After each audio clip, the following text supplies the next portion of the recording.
Hasbunallah wa ni'mal wakil.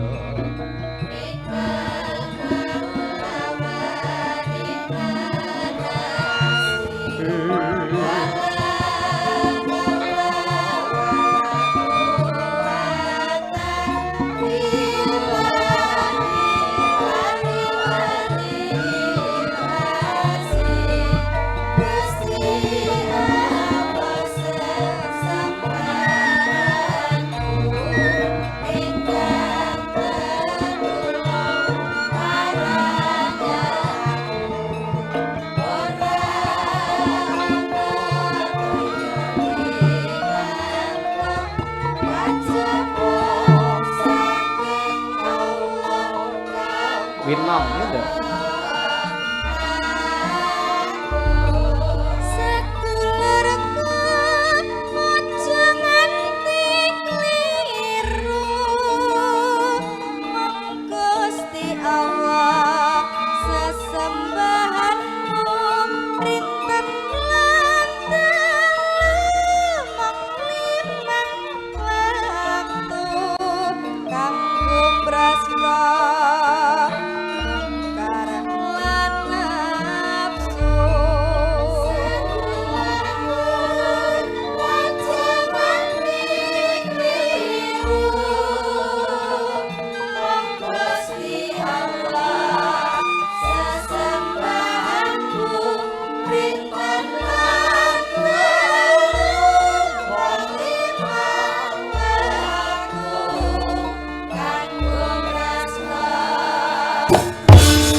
Rinten wektu mung limang waktu kanggo brasta mung kawan nafsu.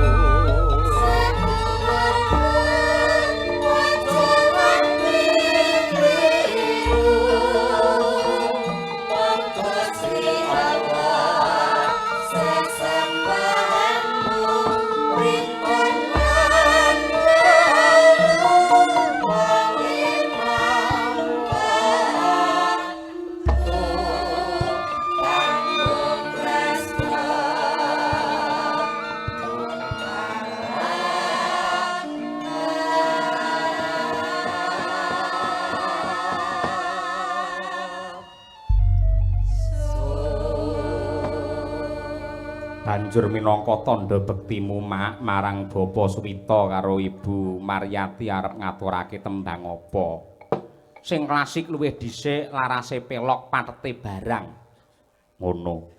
Tembange engko sarung jagung ning ben dibawani dhisik dening Ibu Sukesi Rahayu. Oh ngono. Kaya mengkono kuwi. Sadurunge nembang, ayo Bu Kesi matur nuwuna karo Pak Suwita, Ibu Maryati dongakno supaya panjenengane widodha sempulur. Ya. Monggo, Bu. Sugeng dalu. Assalamualaikum warahmatullahi wabarakatuh. Saestu dalu menika kula remen sanget lan trenyuh ningali kawontenan keluarga besar Bapak Suwito kalian Ibu Maryati ingkang dalu menika genep usia pernikahan ingkang ping 50 tahun. Ulang tahun pernikahan Mas. Muga-muga ulang tahun pernikahan Mas iki iso numusi ning awake dhewe ya, Pak. Muga-muga awake esuk ya iso nganti 50 tahun kaya Bu Maryati ngono lho, Pak. Insyaallah. Lah piye ya ora ngerti lho sok lakone piye. Ya nyuwune pancen ngono ning ora wani janji iki streaming kok. Lek nganti didatane wah Bu Kesi mbiyen karo Pak Cahyo kok ya ngono romantis. Bak esuk akhire piye kan dhewe ora ngerti ya to Bu Kesi. Mbuh. Nggih amin Bu Kesi amin. Nggih, pramila dalu menika kula badhe ngaturaken tembangipun napa? Sarung jagung. Sarung jagung. Dipun bawani napa mboten? Ya komplit sak bawane pisan ngono kuwi. Bawanipun monggo saged dandang gula banjit saged utawi asmarandana nderek kalian Bu Kesi. Kula niku manut kalih panjenengan merga kula pun kondang dalang sing paling wedi karo bojo nggih kula niki. Iya, Pak. Loh, pancene kedah ngaten Pak Dalang. Iya ta. Wong rumah tangga menika yen wong lanang mboten manut kalih bojo niku bahaya. Bojo lanang kedah manut kalih bojo wedok. Mergo lek mboten iso-iso mengke iso napa nggih? Wong lanang ra duwe wedi akhire ya aneh-aneh ngono iku. Lah, kula niku nggih saestu niki dalu niki. Ibu Maryati menika saged menguasai bapakipun ngoten niku. Iso menguasai. Mula tembangi sarung jagung. Ngapa kok ngangge sarung? Nuwun sewu, sarung itu adalah simbol kejujuran. Njaba njero padha. Saiki iklan Bu Kesi. Nuwun sewu. Iklan kopi kapal api kae ngapusi. Jare kapal api dibuka ora enek kapale. Nggih. Oh ta ngono kuwi. Cap 3 roda kae. Bareng dibuka kae bak nyamuk njero ora enek rodane. Sing jujur ki ya kuwi sarung. Cap gajah duduk. Buktine sarung dibuka enek telalene, ya ta? Wis, cek ombak. Inggih pemanasan Pak Gareng lho. Ayo. Ayo ngono kuwi. Asmarandana, Bu? Nggih. Nggih, monggo, nggih.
Tembang menika ugi kula aturaken dumateng Bapak Kepala Desa Purwosari.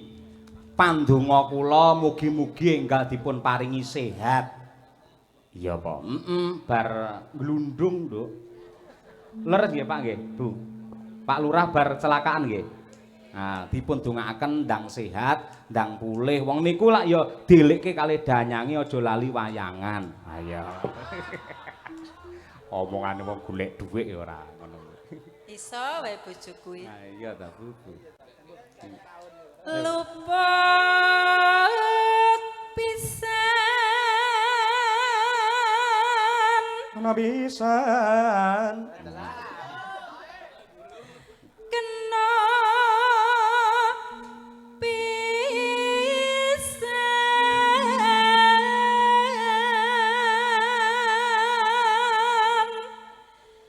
Yen gampang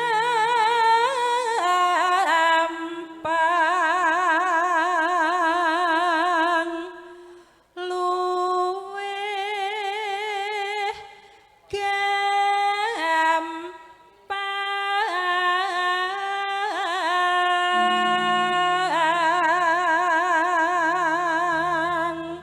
ugi kula aturaken minangka tandha sungkem pangabekti kula dumateng para kiai ibu nyai pengasuh pondok pesantren Nglaladan Ponorogo wabil khusus ing Pondok Wali Songo Ngabar.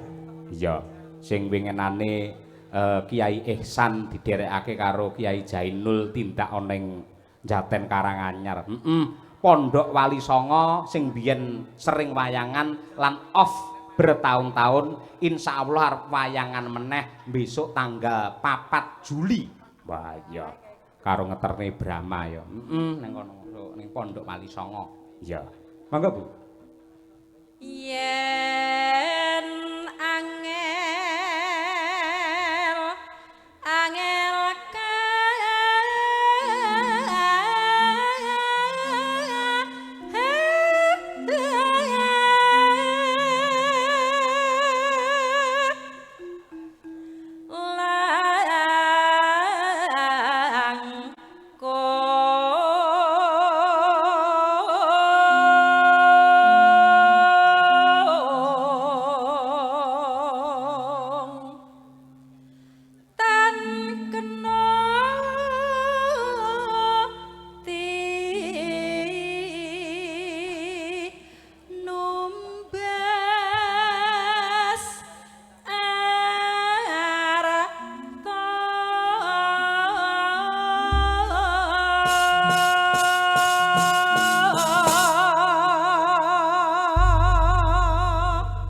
matur sembah nuwun, monggo lajeng sarung jagungipun.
Matur sembah nuwun wilujeng Niskala wis katur tembang klasik Sarung Jagung karya Sang Maestro Kinarto Sabdo dening Ibu Sukesi dan kawan-kawan. Ya.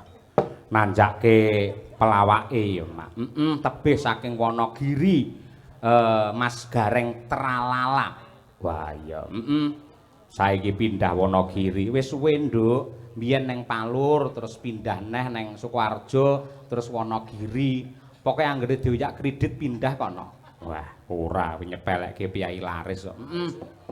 serampatke men jumeneng Mas Gareng tralala. Wah iya, Monggo Cak, yo. Mas Gareng jumeneng oke serampat. Yuk.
Assalamualaikum warahmatullahi wabarakatuh, Mas Gareng.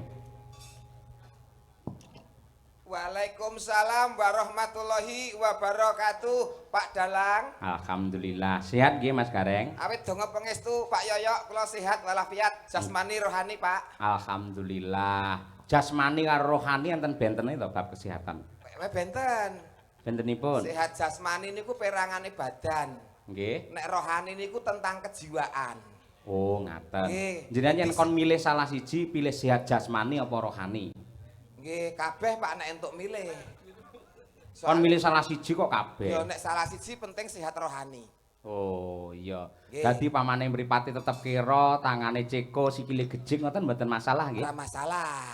Sebabe kok ora masalah. Ya sing penting lak sehat rohanine, Pak. Oh, iya. Niku lak fisik, nek fisik niku iso diobati, iso ditambahke. Nggih. Nggih, ning nek rohani niku ya iso ditambani, iso diobatke ning rodok suwe.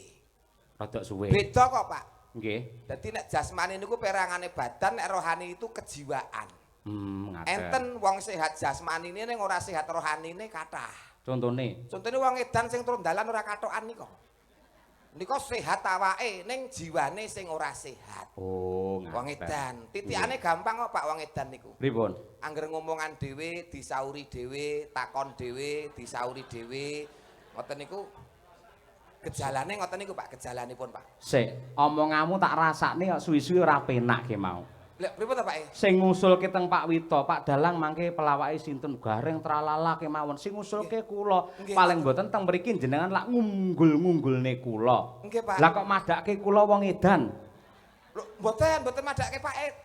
Anu mboten Pak, niki kula mah bahas gejala-gejala wong sing sakit jiwa niku lho Pak. Lah iya wong sakit jiwa ki ciri-cirine pripun mau? Ciri-cirinipun menika anu Pak, sok ngomongan dhewe, tekon dhewe, disauri dhewe, kadang guyu dhewe, nangis dhewe, bengok-bengok dhewe.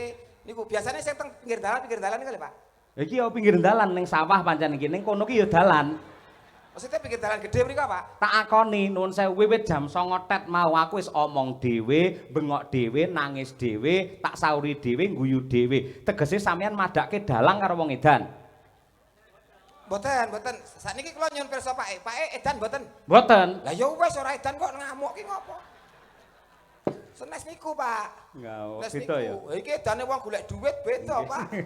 Gen mau lho kula niku lak mriki lak rada bingung nuwun sewu Dawuh. delalah jenengan ngomongke wong edan teng Alfamart nika lho ngen nuwun sewu sanding terminal Oh, terminal nika mau nggih. nggih delalah pedhok karo wong kula takoni Pak margi dateng daleme Pak Wito niku pundi Buh daleme pundi ora ngerti mboten ngimput dusun ngimput niku pundi Purwosari ora ngerti ngono kuwi lah bake bareng tak telesih-telesih dikandani karo bakule Indomaret kono niku wong edan ngono kuwi. Ah niku. Sampeyan ngerti ora? Ora ngerti. Lah iya padha edane iki ya niki. Mau lho. Sik wong edane apa pripun, Pak? Wong edane apa? Tak takoni ning Indomaret. Indomaret apa to, Pak? Heeh. Nggih. Daleme Pak Wito ngertos, ora ngerti. Ngerti. Nggih. Margi teng ngimput ngertos mboten Purwosari. Ora ngerti. Ngono kuwi. Sampeyan ngerti Mas Gareng? Wong edane apa? Sampeyan iki ngerti ora? Ora ngerti. Lah iya. Titenane angger wong ditakoni kok muni ora ngerti tegese edan. Berarti bengi iki Gareng Nggih, mboten niku mawon, Pak, titikane kathah. apa? Wong edan nek ditekoni sok ora paham, Pak. Kok ora paham? Contone kaya nyun pangapunten kaya snack ngeten niki mawon. Niku wong edan niku ditekoni iki apa? Ora ngerti, Pak. Mongko jano niki emping. Niki napa? Sosis. Mboten ngerti wong edan niku nggih mboten ngerti. Mongko niki asline jenenge sosis. Heeh. Lah nek ngeten iki napa, Pak? Ora ngerti aku ya. Lho, tunggale niku berarti yo. Berarti aku karo kowe rombongan. Nggih, Pak, rombongan edan ngoten Heeh. mawon, Pak. Gareng Edan edan, tenggene- galange ya melu edan. Melu edan. Berarti ya sindene melu edan.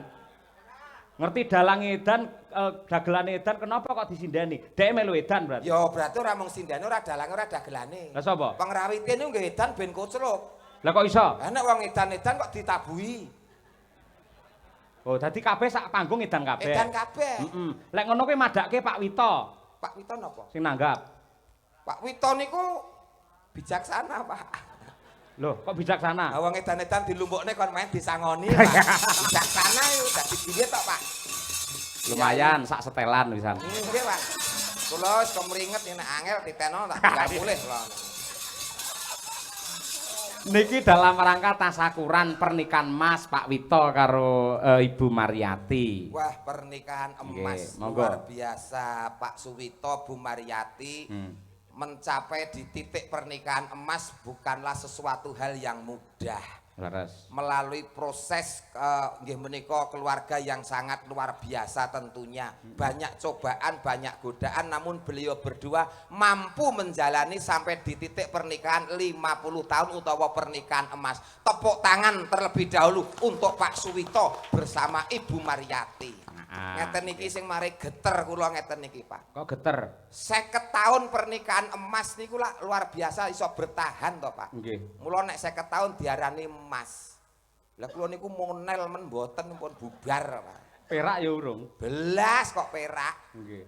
Mula niki iso kanggo tulodo marang liyan panjenenganipun Pak Suman. Mboten nuwun sewu jenengan riyen lak teng Palur Karanganyar. Aduh iki. Lah sakniki kok pindah teng Wonogiri ini sebab Lah napa? kula asline mriko, Pak. Asline mriko. Asline Wonogiri. Nggih. Nggih ten Palur niku lak riyen mbok wedok. Nggih. Anak-anak telu terus akhirnya 20 tahun omah-omah anak-anak telu terus kula pindah ten Wonogiri. Lah garwane? Anu, transmigrasi bablas umroh, Pak.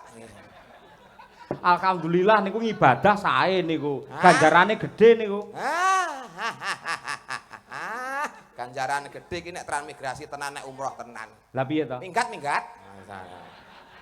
Minggat pamane dadi TKW ana Malaysia ning Hong Kong, Cina. Wah, kuwi apik iki pahlawan devisa negara niku. Ngentukke dhuwit. Ngentuke dhuwit. Niki minggate gondol wong kok. Entuk dhuwit ngeten niku. Ah iya, wis disyukuri, Syukur, Pak. Kula bersyukur malah enteng sanggane kok ngopo. Lah kok enteng. Lah ranti bojo malah ranti beban kok, Pak. Lah lek butuh terus piye? Tuku. Elek. Maksudnya misalnya butuh sego ngoten lho. Orang liwat dadi tuku teng warung. Iya. Misalnya butuh napa ngoten tuku ten warung ngoten lho, Pak. Oh iya, lek ngono ki apik mak tratap tak kira tuku sing maksiat ngono ya. Lah mboten wong gareng anak buah Pak Yoyok niku istiqomah Pak mboten neko-neko Pak. Amin, alhamdulillah. Asmane Pak Suwito yen cara Jawa, Suki luweh Suwito iki komplite iki tegese lak nuwun sewu wong sing bener-bener ngabekti. Ora mung ngabekti kelawan Gusti ingkang Maha Kuwasa ning uga ngabekti karo tangga teparu kiwa tengene. Mula raneh ramokal panjenengane bebrayan nganti 50 taun ditresnani karo piyai akeh ing Laladan Purwosari sing ngestrani rawuh semene akeh kuwi Suwito. Nggih, Pak. Saiki lek per huruf piye Mas Gareng? Lah dalah aku wis mbatin iki mau mesti kenek ngene iki. Ora jenengan lak kepinterane kecerdasane lek bab kuwi. Niku lak riyen, Pak. Saniki pun bodoh, Pak. Ora, bab bodho ki mergo lek ora kulino diasah cara parang utawa cara lading, lek kulino diasah meneh dadine ya apik. Suwito S. Suwi kalih to persuku, Pak. Persuku. Oh ya. Su menika sugih katresnan. Panjenenganipun Pak Suwito sugih katresnan ya tresna marang garwa, putra lan kulawarga. Warga. Betul, nggih. Nggih, Wi. niku. Wi. Halo, Wi. Nggih Winarno nembe mikir alon-alon. Oh iya jenenge Winarno. Nggih. Nggih. Gareng Winarno. Lagi ta, Pak? Lagi ta, Pak? Leres. Lagi. Oh, ya kabeh iku kudu nganggo dipikir. Salah menawa salah muni wong iki taruhane iki kesejahteraan urip kok, Pak. Iya, nggih. Wi. Wi menika witing katresnan saya ngrembaka saya subur nganti ngancik pernikahan 50 taun langgeng katresnane, langgeng bebrayane. Mantap. Ngono kuwi, cocok aku seneng ngejak kowe tegese ora wirang ngoten Mas Gareng. Dereng kok, mengke saged kewirangan. Dereng kok. Ora bakal. Wong ki ora mesti kok, Pak. Nggih. To. Nah. To. Nah. To. Tondo iki sing diarani keluarga bahagia sejahtera sakinah mawaddah warahmah sing iso kanggo tepa tulodo anak lan putu-putu lan kabeh para kulawarga. Iya, nggih. Aja marem dhisik wong bebojoan lak kakung karo putri tegese Pak Suwito karo Ibu Mariyati. Mariyati mati tenan iki. Dalange kecerdasan dagelane wis level veteran ngene. Pokoke kudu iso. Ya, terus. Ayo, Nggih, manut tunduk karo apa sing dadi perintahe Kang Garwa pinangka guru laki. Oh, Bu Mariyati. Wong wedok kuwi kudu tunduk patuh taat karo garwane. Contone kaya beliau Bu Mariyati. Betul. Niku Rina wengi mung ndedonga amrih lestarine kulawarga mulyane anak lan putu. Ya. Alon-alon. Yakin apa sing diusahake, apa sing diprihatinke bakal nuwuhke kautaman kamulyan kanggo keluargane. Terakhir B. Sik to, Pak. Wong karo siji nek. Iya alon-alon. Nggih.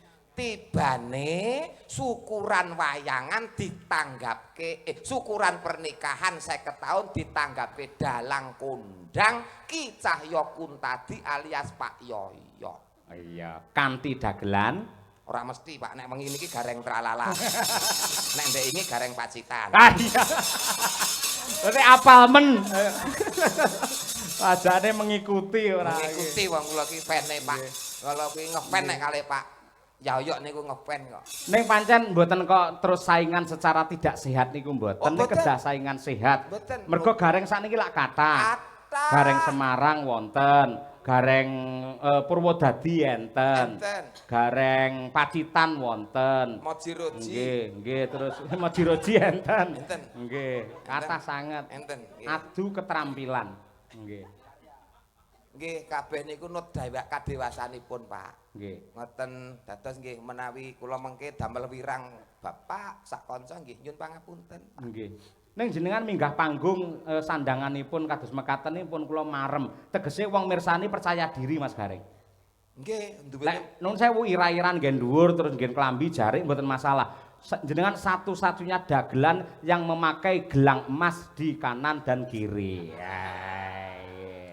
Longko lho dagelan ini. Nggih lho Pak, wong jenengan piyambak ingkang ngendika nyambut gawe iki sithik entuk sithik akeh ya tetep dicelengi, ditabung lak ngoten to Pak. Syukur nggih. Niki kula tumbaske mas-masan ngetokke. Dadi apa sing dadi dawuh Bapak ki kula estokke ngoten lho Pak. Niki asli kok Pak. Asli Mas nggih. Asli semprotan Pak. Niki nek pun kena keringet pun nanyak teng selekit ngoten niku. Lho niki separuh pun biru lho Pak niki Pak. Wayang ngelapi nek mboten dilapi niku ten kulit barang melu ireng ngoten niku. Mbok sing sembodo wong awan bengi tanggapan terus ngono kok ya. Estu niki lho, niki pun enten gudike. Badhe bibit gudik pripun?